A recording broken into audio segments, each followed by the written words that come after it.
Joining us tonight for the interview is House Democratic leader Nancy Pelosi, who for the entire time that the Don't Ask, Don't Tell policy was alive, before, during, and after her term as Speaker of the House, helped lead the fight against it. So tonight, she is out celebrating its demise with the Service Members Legal Defense Network at their party in Washington, D.C. Leader Pelosi, thank you so much for joining us tonight. It's nice to have you here.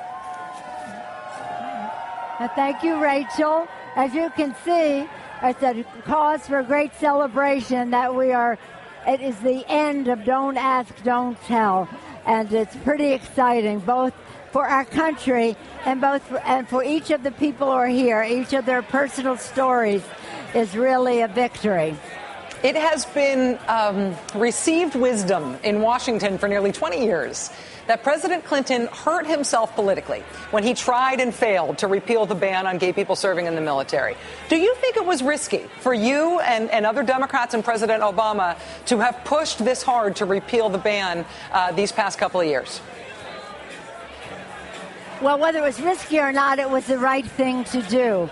President Obama deserves a great deal of credit for creating the atmosphere, providing the leadership for those in the military to follow the lead of the commander-in-chief and look carefully at this issue to see how we could enable patriotic Americans to serve our country. The American people seem to be way ahead of Congress. I'm very pleased that we were able to get 2 strong votes. My colleague, Whip Steny Hoyer, is here tonight. He was an important part of what we did in the House. Senator Reid in the Senate putting together a bipartisan coalition there.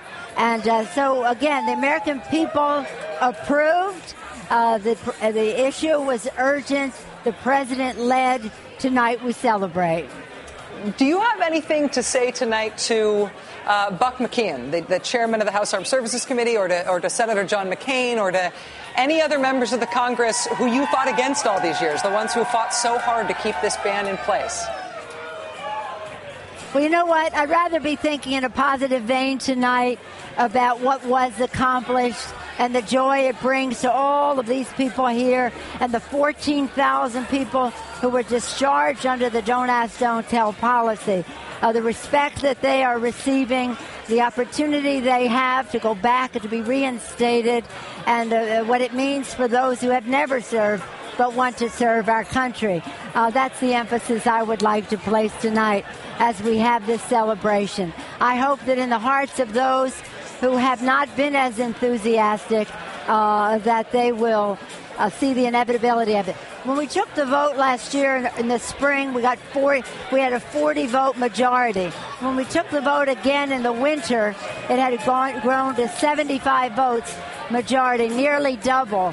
I think that's the wave of the future, and that others, I always say about Don't Ask, Don't Tell, it was inconceivable to us that it would not be repealed. It was inconceivable. It was inevitable that it would happen. We wanted to short the distance between the inevitable and the inconceivable and make this night happen. Some people just take a little longer to come around, but I think the American people have led, and the president has been absolutely great. It's a real tribute to him. But I'm proud of my members because every district isn't the same, and all of them were very courageous. To hear your optimism about this, about the sort of making the inevitable happen, is a glass half full way of looking at it. Does that mean that when we hear Republican presidential candidates, for example, talking about reinstating Don't Ask, Don't Tell, it's essentially rescinding the repeal if they became president? Do you think that's just noise? Do you think there's no hope of that, no chance of that ever happening? I don't think so. I think this has the repeal of Don't Ask, Don't Tell, the participation of our men and women, everyone in our country who wants to serve in the military has a momentum to it. It's really a celebration of their patriotism, of their love of our country. And it is really part of 2 bookends in the Obama administration. He started the first bill the president signed, passed by the Congress, but the first bill he signed was Lilly Ledbetter to end discrimination in the workplace. One of the last bills he signed in that 2-year period was the repeal of Don't Ask, Don't Tell. And in between, the hate crimes bill, fully inclusive, and many other initiatives to broaden opportunity in our country. That is the wave of the future. I think that we're on pretty solid ground here. Leader Pelosi is president. Pretty happy ground, too. It sounds like it. It's hard to hear you. I'm sorry. It's very hard to hear because...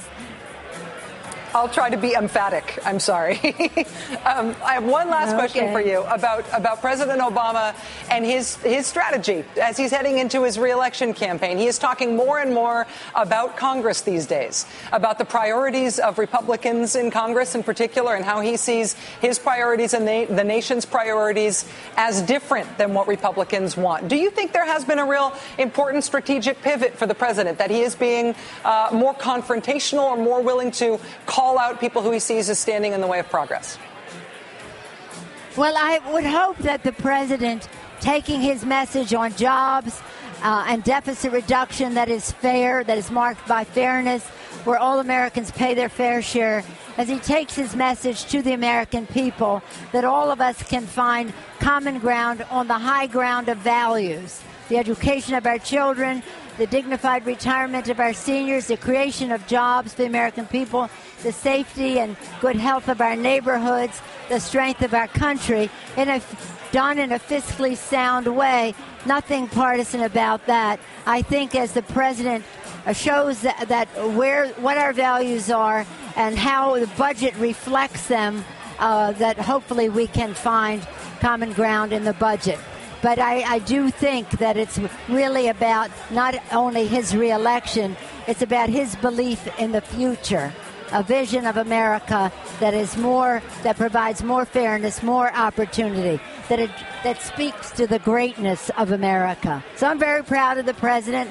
Our caucus, our House Democratic caucus, is fully behind him in what he is doing, and we just would hope that we can, again, find common ground with the American people and our colleagues on the Republican side of the aisle in Congress.